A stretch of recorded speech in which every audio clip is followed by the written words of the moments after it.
Mobile Pirate Radio. Okay, welcome back to part two, Mobile Pirate Radio, with Chico McCollum in the house. Hold up. The point.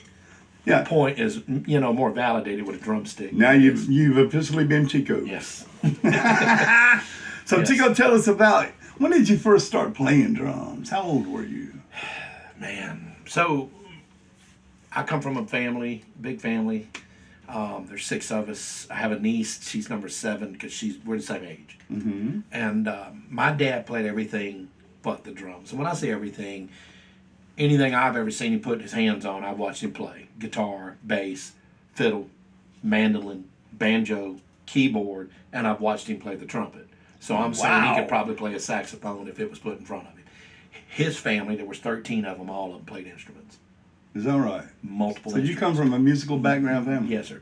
So I have 2 older brothers. One has since passed, but the 2 of them both played drums. As years would go on, my oldest brother would start DJing and just leave the drums behind. Okay. But I have a brother named Regan. I'm originally from Orangeburg, South Carolina, who still plays drums. Okay. And then I have 3 sisters, and then my niece Dolores. We all danced. It was nothing to push the table out the way in the living room, put some music on and dance. The right song could come on and we would dance.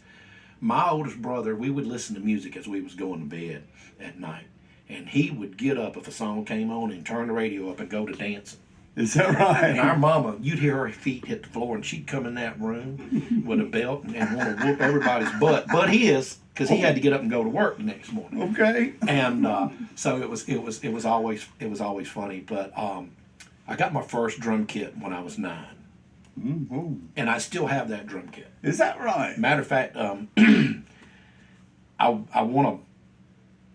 It'd be great to hit 50 years of playing Mardi Gras because I'm at 33. Wow. Years playing parades. 34 since I started playing Mardi Gras, minus the COVID year. Yes, yes. I played a bunch of parties that year. Is that right? I played a bunch of parties. So, got my first kit at 9. Like I said, I'd love to make 50 years and play that kit at 50 years. Is that right? That would be awesome. It's still relevant Right. today, that old kit. Yeah, I still have it. Yeah, it's still, and I can still play it, no problem. All I got to do is knock a little dust off of it, tune it up, she's ready to go. Okay. I have a plethora of drums. Your studio is not enough room for the amount of drum gear I have. I believe it. I believe it. So, started playing drums at a young age, and I would beat on stuff with my dad playing the guitar, or whatever, him and his buddies. Of course, the older brother, don't you touch my drums, but he would beat on my little toy kit. And then I would move in with one of my sisters at the age of 14 in North Myrtle Beach, South Carolina, and then I would move to Alabama when I was 15. I like to tell people the big fat yeast roll is how I ended up in Alabama. Lambert's. No. I say the big fat yeast roll. That's Lambert's, the original yeast roll, Quincy's. Oh, yeah. Man, I miss Quincy's. Yeah, you remember the yeast roll? Yes. Okay. So, but anyhow, I moved here. My brother-in-law was a regional leader for Quincy's. Okay. And that's how we ended up here. And I never moved back. They did, but I stayed. I got the nickname Chico from here. My family nickname is Sam. So if you ever see any post that I may make and somebody says, "Hi, Sam," that's a brother or a sister or, a really, really close relative. I got you. Because that's what they call me. However, I got the nickname Chico. First day of school in Alabama. It's not the most polite story, but that's how I got the nickname Chico. And the guy that gave me the nickname and I are still buddies to this day. Is that right? Yeah, it goes back to what I was saying in the first part. I love people, and sometimes looking through the gray. Something that was meant to be white or black. How can we, make it work? It's like when I interviewed for my job with the state, there was a lot of people that wanted to be offended when they asked me how I got that nickname. And I'm like, why are you offended? Look what I've done with it. That ain't no lie. You know. So you started playing in Mardi Gras 38 years ago? 33 years ago. 33 years ago. Yes, sir. The first parade I played in was the polka dots. The polka dots. I was supposed to be in the condies, but the generator we had would not push the gear we had. And I was like, this is not, no. Okay. I'm not coming out half cocked.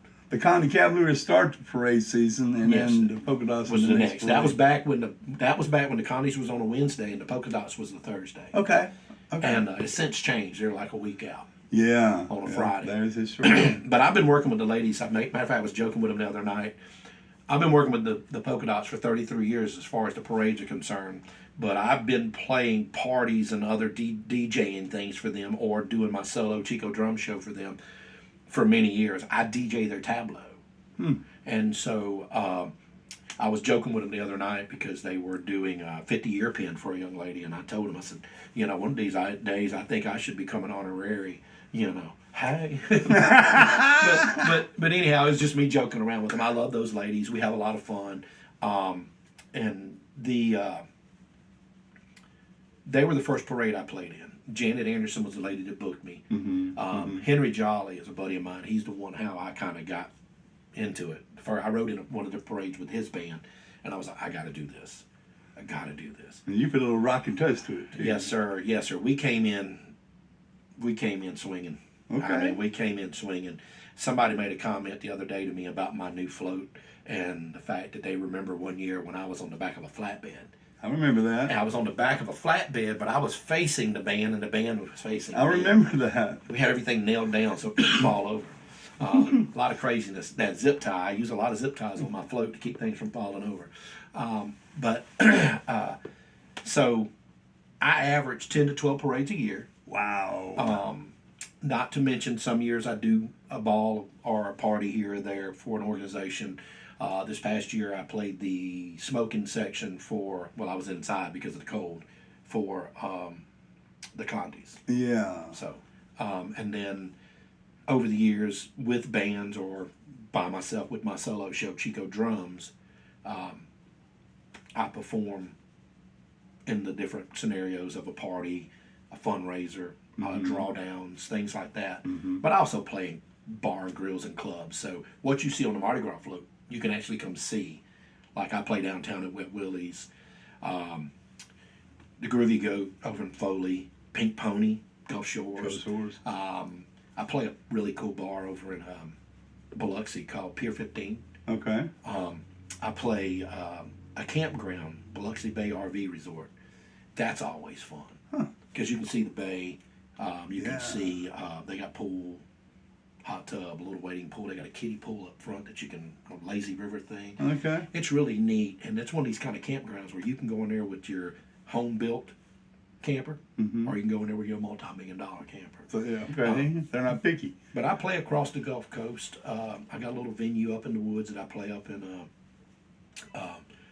Georgiana, Alabama. And then there's a couple places in Fairhope. Two shots in is one of them that I play.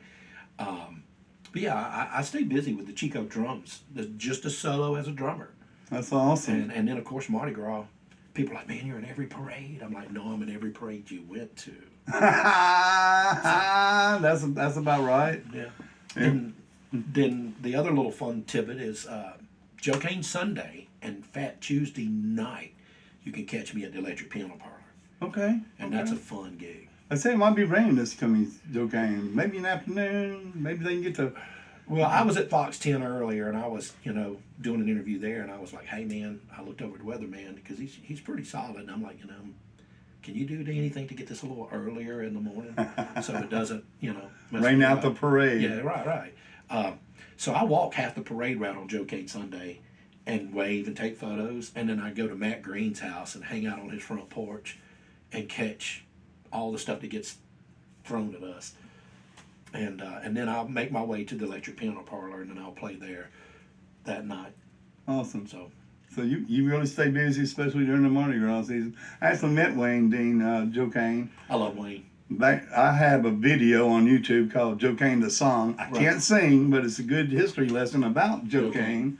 And he actually came down and dressed up and was in the video with us. Sweet. We brought him to life there at Church Street Graveyard, and he partied with us and went back and faded out. I love him, his son, his wife, daughter. They're all great people.